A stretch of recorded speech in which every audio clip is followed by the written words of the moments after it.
YCP నేతల తీరుపై MLA పంతం నానాజీ నిప్పులు చెరిగారు. ప్రభుత్వంపై ఆరోపణలు చేయడం కాదని, దమ్ముంటే ఆధారాలతో చర్చకు రావాలన్నారు. తాము కూడా వ్యంగ్యంగా మాట్లాడగలమని హెచ్చరించిన పంతం నానాజీ తమ ప్రభుత్వం అరాచకాలపై కాకుండా కేవలం రాష్ట్ర అభివృద్ధిపైనే పూర్తి ఫోకస్ పెట్టిందని వెల్లడించారు.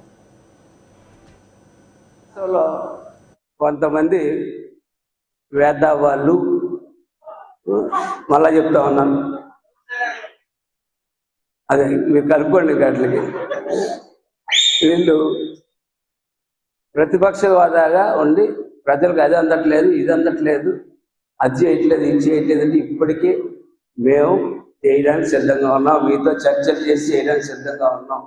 అంతేగాని పేరు నాని అన్నవాడు నోటికి వచ్చినట్టు మాట్లాడి తోట దిమ్మతులు ఇంటి దగ్గర తీసుకొచ్చి కాపుల మీటింగ్ అని చెప్పి బయటకు వచ్చి వంగాగీత గారు వ్యంగ్యంగా మాట్లాడితే మాటలు మనకు చేతగా కాదు. మనం కూడా మాట్లాడతాం, మనం చాలా మాటలు మాట్లాడతాం, చాలా మాటలు మాట్లాడగలం కూడా.